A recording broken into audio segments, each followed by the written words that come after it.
Assalamualaikum warahmatullahi wabarakatuh. Kembali lagi bersama kami, Lain Dunia. Di video kali ini saya akan menceritakan sebuah kisah misteri tentang pemandi jenazah.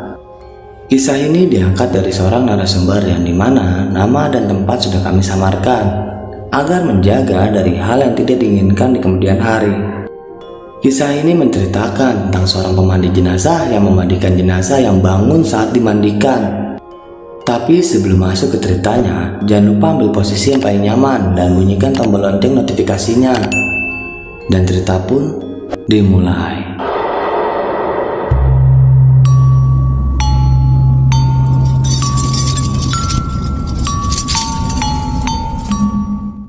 Pemandi jenazah. Apakah pernah terbayang di benak saudara mendengar profesi tersebut? Dan bagaimana pula jika kalian memang bertugas khusus untuk memandikan jenazah yang tanpa identitas, misalnya korban pembunuhan, kecelakaan yang tak dikenali identitasnya?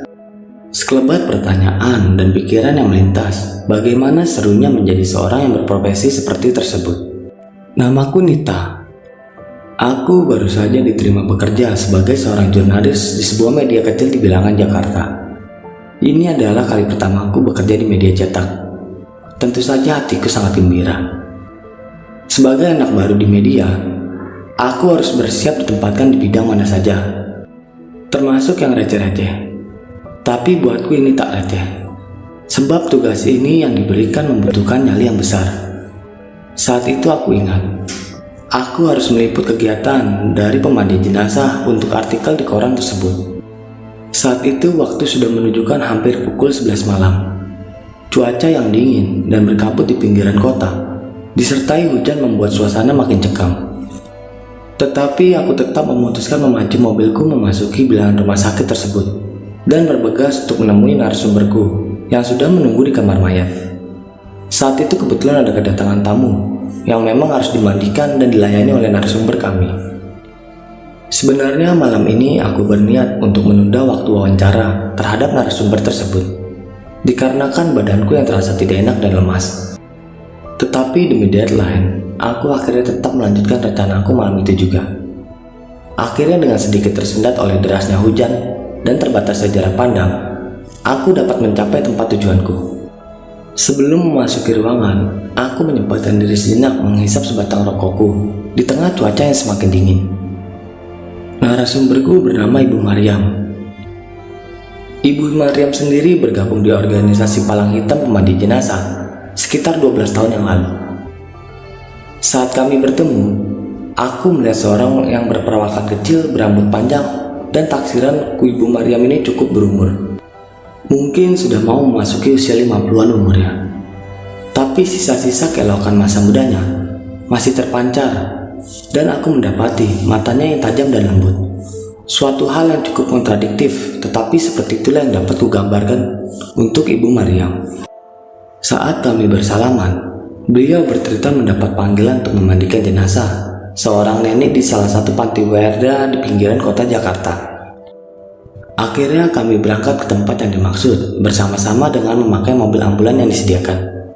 Tidak banyak yang kami bicarakan, selain aku berusaha menggali info-info dan hal-hal penting yang disediakan yang dapat kucantum dalam artikelku nantinya. Saat kami sampai ke tempat tujuan, waktu sudah menunjukkan pukul 1 pagi dan cuaca masih tidak begitu bersahabat.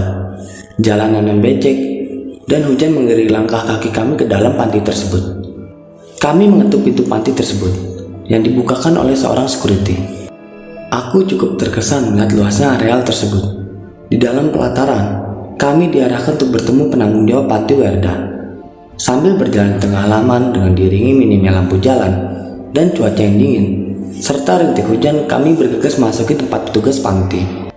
Saat bertemu petugas panti, aku meminta izin untuk mengikuti proses tersebut kepada pihak panti yang awalnya cukup enggan. Tetapi aku berkata, nama dan tempat akan kami samarkan demi privasi. Dan akhirnya aku pun diperbolehkan. Sebelum memandikan, kami diberitahu katanya nenek ini mempunyai ilmu dan pas meninggalnya itu agak susah. Dan sang nenek sudah tidak ada kerabat yang bisa dihubungi ataupun berkunjung hampir selama beliau berada di panti tersebut. Kami mendengarkan dengan seksama dan akhirnya dengan persiapan dan peralatannya, Ibu Maryam pun mengajak aku masuk. Ketika aku masuk ke ruangannya, terlihat seorang nenek tua yang terbaring dengan menggunakan kain pembungkus, di mana untuk menutupi beliau. Saat itu di ruangan sedang tidak ada siapa-siapa selain kami berempat. Ibu Maryam mulai memandikan jenazah bersama dengan seorang teman, sebut saja namanya Ibu Kus. Pemandian jenazah pun dimulai. Tidak lupa Ibu Maryam mulai membaca niat dan ketentuan-ketentuan sesuai syariat Islam. Saat itu kami merasakan hal biasa saja dan tidak ada yang aneh dengan jenazah nenek ini. Dan semua prosesnya berjalan cukup lancar. Ketika sedang membersihkan bagian badannya dan sambil membacakan doa, tiba-tiba saja kami terkejut ketika nenek ini tiba-tiba membuka matanya kembali dan mengangakkan mulutnya. Lalu tiba-tiba petir menyambar dari luar ruangan yang sontak membuat kami sangat terkejut. Ditambah suasana yang sudah sangat mencekam tersebut, Ibu Kus langsung lari keluar ruangan karena ketakutan. Sementara aku dan Ibu Maryam tetap bertahan dengan menahan rasa takut sekaligus penasaran. Bu Maryam, ini kenapa bisa bangun ya? Kataku waktu itu ketika melihat si nenek yang hanya diam saja dengan mata yang masih terbuka dan mulutnya yang menganga. Waktu terasa berjalan cukup lama dalam keadaan mencekam ini. Kami saling memperhatikan dan melihat nenek tersebut. Kain pembungkus jenazah nenek tersebut pun tiba-tiba terlepas. Seakan tubuh nenek tersebut bergerak. Jantungku sudah berdetak tak karuan. Ditambah dinginnya pagi dan hujan serta petir yang bersautan. Ingin rasanya aku lari keluar dan meninggalkan Ibu Maryam. Tapi teringat akan liputan yang mesti kutulis. Kusampingkan rasa takutku dan tetap berdiri mematung di samping Ibu Maryam. Sekitar 10 menit nenek itu terbaring dan mematung, memelekkan matanya dan mengangakkan mulutnya. Ibu Maryam pun berbicara lirih sambil berbisik di telinga nenek tersebut. Nek, aku mandikan lagi ya. Mohon dibantu agar kami bisa bekerja. Aku pun berinisiatif keluar ruangan memanggil Ibu Kus. Terlihat dia masih ketakutan dan tidak habis pikir dengan kejadian itu. Secara logika, bagaimana mungkin mayat bisa membelalakan matanya tiba-tiba? Setelah petugas memberikan minum kepada Ibu Kus, Ibu Kus agak mulai tenang. Ia pun kembali memasuki ruangan. Saat kami kembali ke dalam ruangan, terlihat Ibu Maryam dan nenek tersebut sudah kembali berbaring dan menutup mata serta mulutnya. Tanpa berkata-kata ataupun bertanya, Ibu Kus kembali berdiri berdampingan dengan Ibu Maryam. Dan aku pun berusaha tenang merekam kegiatan yang mereka lakukan. Tidak ada satupun kata yang keluar dari mulut kami saat itu. Ibu Maryam dan Ibu Kus mulai kembali memandikan sang mayat. Dan untungnya tidak terjadi kejadian apa-apa lagi di sepanjang prosesi tersebut. Selesai memandikan jenazah dan merias serta merapikan jenazah tersebut, Ibu Maryam memberi kode kepada rekannya supaya segera dibungkus dengan kain kafan. Setelah semua prosesi selesai dan sudah beres, aku dan Ibu Maryam dan Ibu Kus menuju ke depan dan kami pun mengobrol bersama pengurus panti yang sedari tadi menunggu di muka. Saat berbincang, pengurus panti mulai bercerita dan mengatakan saat masih hidup, sepertinya nenek itu punya sesuatu pegangan atau ilmu, sahut petugas itu. Tetapi saat sudah tiba di panti, kondisi sang nenek sudah begitu memprihatinkan dengan badan lunglai dan setengah sadar.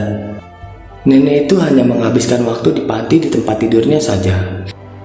Tetapi pada saat mulai mendekati hari terakhir, terlihat nenek itu sangat susah untuk meninggal.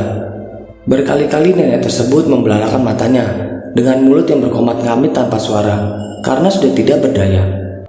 Setelah semuanya selesai, kami berpamitan pergi dari panti tersebut dan menuju rumah sakit untuk berberes. Aku pun mengambil mobil yang terparkir di sana. Sebelum pulang, aku berpamitan kepada Ibu Maryam dan tanpa kuduga, Ibu Maryam memegang tanganku dan berkata, "Nak, hati-hati ya menyetirnya, jangan terlalu kencang." Aku sempat terdiam sejenak dan menunggu kelanjutan dari maksud pembicaraan Ibu Maryam. Tetapi beliau segera melepaskan tanganku. Lalu aku pun pergi ke parkiran, dan di dalam mobil, aku berusaha mengingat-ingat semua kejadian dan mencari penjelasan yang masuk akal. Tetapi pikiran logisku tidak dapat menerima semua itu. Setelah cukup mengumpulkan tenaga, kemudian aku perlahan menyetir pulang, yang masih dengan berbagai pikiran yang berkecamuk. Tetapi tanpa kusadari, di kejauhan parkiran rumah sakit tersebut, di mana terdapat pepohonan rimbun dan gelap, ada sepasang mata yang mengamatiku. Dan beberapa hari pun berlalu. Aku ditelepon kembali oleh Bu Maryam tersebut, dikarenakan aku sudah berpesan apabila ada suatu kejadian dapat diinfokan kembali untuk kucantumkan dalam artikelku. Tentunya aku mesti merevisi sesuai dengan kaidah media tempatku bekerja, karena peristiwa klinik dan mistis dapat menjadi bahan tertawaan untuk sekelas media tersebut. Jadi waktu itu ketika menjelang maghrib, perjalanan ke rumah Ibu Maryam sedikit jauh dari keramaian kota. Cuaca sore itu masih tidak terlalu bersahabat setelah hujan deras sepanjang siang dan menyisakan jalan yang becek dan lembab. Aku memarkirkan mobilku di halaman rumah dan kulihat pemandangan di sekelilingku yang masih tampak rimbun, dan jarak yang cukup jauh terpaut antara rumah satu dan lainnya, serta penerangan jalan yang masih cukup minim, terasa menambah suasana mistis apabila hari sudah malam. Waktu itu aku sedang bersantai di dalam rumah Ibu Maryam bersama anak-anaknya, sampai tiba-tiba ada seorang kakek datang ke rumah Ibu Maryam dengan sedikit tergopoh-gopoh. Matanya memerah, tampak seperti orang ketakutan. Tepat setelah turun dari mobil, Ibu Maryam pun bertanya, "Kakek kenapa?" Rupanya beliau adalah kerabat dari Ibu Maryam yang kebetulan sedang berniat berkunjung di sore itu. "Tadi kakek seperti menabrak orang di jalan belokan sana sebelum sampai ke sini," ucap kakek itu. Kami terkejut mendengarnya. "Terus gimana kek? Orangnya luka nggak?" tanya Ibu Maryam kepada kakek. "Orangnya hilang. Tepat di belokan tadi ada wanita yang menyeberang di sana. Tiba-tiba saja muncul.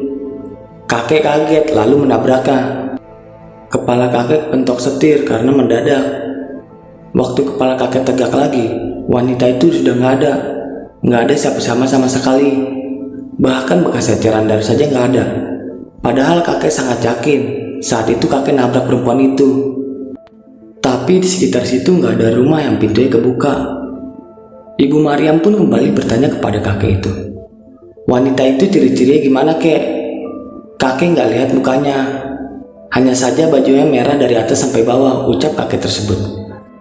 Di tengah pembicaraan kami, dari jendela rumah Bu Maryam terlihat ada seseorang yang berdiri. "Bu, di luar ada orang," sahut anak Bu Maryam. "Oh iya, kamu masuk dulu nak, ke kamar sana sholat dulu, udah waktunya sholat. Dan kakek juga duduk dulu saja di sini, biar saya dan Nita yang keluar." Setelah itu kami pun bergegas membuka pintu dan melihat ada satu sosok perempuan, di mana ia berdiri menyamping di hadapanku, persis di pohon yang berada di halaman rumah Bu Ana. Perempuan itu menundukkan kepalanya. Kuperkirakan usianya masih muda, layaknya anak remaja di umur 18 atau 20-an. Dengan lirih perempuan itu berkata, "Tolong bantu bersihkan saya," katanya pelan berbisik dan sangat lirih kepada kami. Tentu saja kami cukup terkejut mendengarnya. "Adek, kamu siapa namanya?" tanya Bu Maryam. Tapi dia tidak menjawab dan hanya mengangkat wajahnya sedikit dengan masih tetap menghadap ke samping. Ibu Maryam dengan tenang, beliau mengiyakan perkataan wanita tersebut. Setelah itu wanita tersebut perlahan berjalan pergi dan menghilang dari pandangan kami. Singkat cerita, aku pun pamit pulang setelah mengobrol beberapa saat bersama Ibu Maryam, kakek serta anak Bu Maryam, dan mengumpulkan bahan artikel yang diperlukan. Sepertinya semua sudah cukup lengkap, dan besok aku sudah dapat mengumpulkan bahan tersebut ke editorku untuk dilihat dan dicetak. Aku memacu kembali mobilku, berusaha mengejar waktu, karena terlihat langit sudah menghitam dan kegelapan malam mulai tiba. Hingga keesokan sorenya, saat aku sudah mensubmit laporanku ke editor media di kantor, tiba-tiba aku kembali mendapat panggilan dari Ibu Maryam. Dalam pembicaraan kami, Aku menyampaikan bahwa kemungkinan artikelnya akan terbit di esok hari, yang kemudian dibalas oleh Ibu Mariam. Ia bercerita bahwa saat dia bertugas untuk memandikan jenazah di Sipagi, dan betapa terkejutnya Ibu Mariam. Ternyata jenazah yang dimandikan adalah perempuan yang kemarin sore datang ke rumah pas maghrib. Sama persis dari rambutnya, ukuran tingginya, sampai baju yang dikenakannya kemarin. Ibu Maria mendeskripsikannya kepadaku di telepon. Hanya saja jenazah wanita tersebut mukanya tidak dikenali karena hancur terlindas truk. Dan menurut data yang didapat oleh Ibu Mariam, perempuan tersebut mengalami kecelakaan saat sedang berkendara dan sulit mengidentifikasi sosok muka perempuan tersebut yang sudah hampir tak berbentuk. Dan cerita pun selesai. Bagi teman-teman yang menonton video ini sampai habis, saya ucapkan terima kasih banyak dan nantikan video-video kami selanjutnya. Wassalam.